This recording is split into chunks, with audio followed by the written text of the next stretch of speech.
kernel hybrid dalam sistem file sederhana.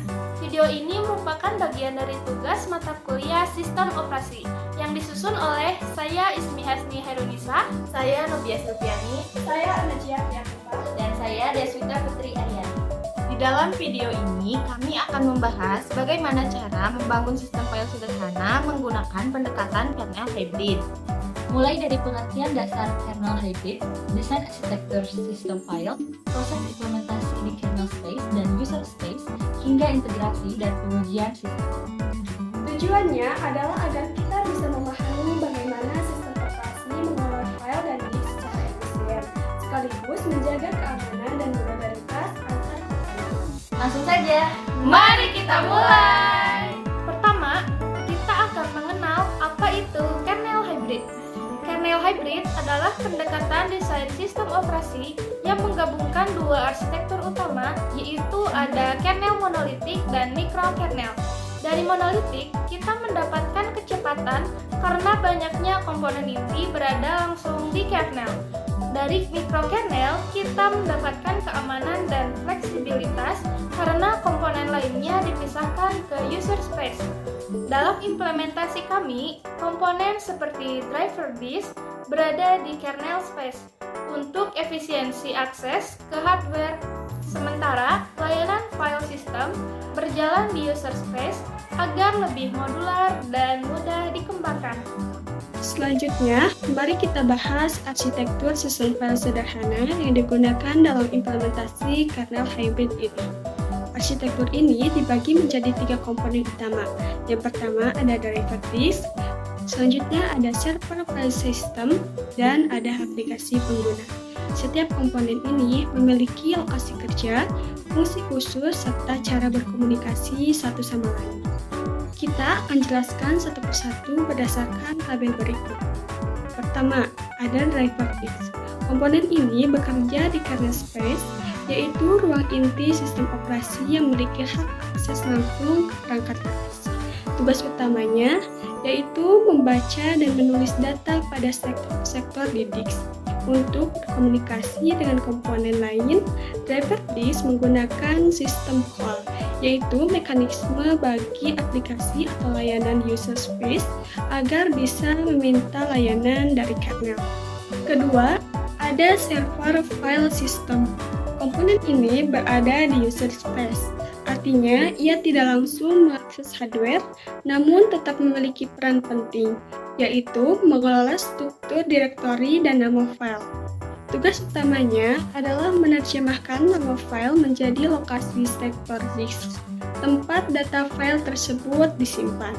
Untuk berkomunikasi dengan driver disk di kernel space, server file ini menggunakan IPC atau Inter Process Communication, yang dalam konteks ini bisa berupa message passing atau system call. Ketiga, ada aplikasi pengguna. Ini adalah program atau aplikasi yang dijalankan oleh user. Aplikasi ini juga berada di user space dan tidak langsung mengakses hardware. Ketika aplikasi ini membaca file, ia mengirim permintaan ke server file system. Lalu melalui IPC, permintaan itu diteruskan ke driver disk di kernel space. Dengan struktur ini, kita bisa melihat bahwa sistem file hybrid ini memisahkan fungsi-fungsi utama ke dalam ruang kerja yang berbeda, menjaga efisiensi dan keamanan sistem. Driver fokus pada performa, server file fokus pada manajemen, dan aplikasi fokus pada pengguna. Semua terhubung melalui jalur komunikasi yang terkontrol. Selanjutnya, saya akan menjelaskan tentang persiapan lingkungan. Sebelum mulai membangun sistem, kami menyiapkan lingkungan pengembangan yang terdiri dari beberapa alat penting. GCC digunakan untuk proses kompilasi, QEMU sebagai emulator sistem operasi, dan GDB untuk proses debugging. Kernel yang digunakan bisa berupa kernel Linux yang dimodifikasi atau kernel khusus yang kita rancang sendiri. Grub digunakan sebagai bootloader agar sistem bisa berjalan otomatis, dan Makefile kami siapkan untuk membantu mengelola proses build secara efisien. Langkah pertama adalah membuat driver disk di kernel space. Komponen ini bertugas membaca dan menulis data dari atau ke sektor tertentu pada disk. Untuk memastikan keamanan dan stabilitas, setiap permintaan dari aplikasi akan divalidasi terlebih dahulu, apakah sektor yang diminta valid dan apakah prosesnya aman untuk dilanjutkan. Selain itu, interface khusus disiapkan agar aplikasi di user space bisa mengakses layanan ini dengan aman melalui sistem call. Langkah berikutnya adalah mengembangkan server file system di user space. Disinilah manajemen, nama, file, dan direktori dilakukan. Ketika pengguna ingin membaca file, server akan mencari tahu di sektor mana file tersebut disimpan. Setelah ditemukan, server akan mengirim permintaan ke driver disk melalui sistem call agar sektor tersebut dibaca, dan hasilnya dikirimkan kembali ke aplikasi pengguna. Proses ini menunjukkan kerjasama antara user space dan kernel space dalam arsitektur hybrid. Nah, langkah ketiga adalah integrasi dan pengujian. Setelah semua komponen selesai diimplementasikan, langkah berikutnya adalah integrasi dan pengujian. Di tahap ini, kami memastikan bahwa server file system dapat terhubung dengan driver disk dan aplikasi bisa membaca file dengan benar. Pengujian dilakukan menggunakan SEMU untuk mensimulasikan proses booting dan interaksi antar komponen. Kami juga mencoba berbagai skenario seperti membaca file yang ada atau mencoba membaca sektor yang tidak valid untuk memastikan sistem bisa menangani kesalahan yang baik.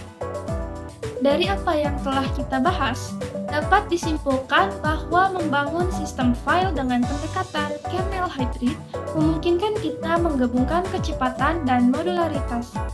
Di kernel space, kita tempatkan komponen yang membutuhkan kecepatan tinggi seperti driver disk, sedangkan komponen yang bisa dikembangkan secara fleksibel seperti server file system diletakkan di user space. Kami merekomendasikan beberapa hal untuk kalian yang ingin mencoba. Pertama, gunakan emulator seperti QEMU untuk menguji sistem tanpa mengganggu sistem utama.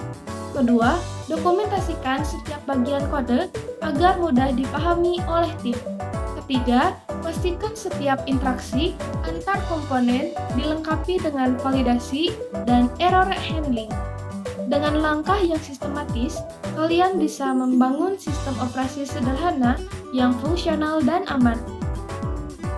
Demikianlah penjelasan kami mengenai implementasi kernel hybrid dalam sistem file sederhana. Melalui pendekatan ini, kita dapat menggabungkan kecepatan dari kernel monolitik dan fleksibilitas dari mikrokernel.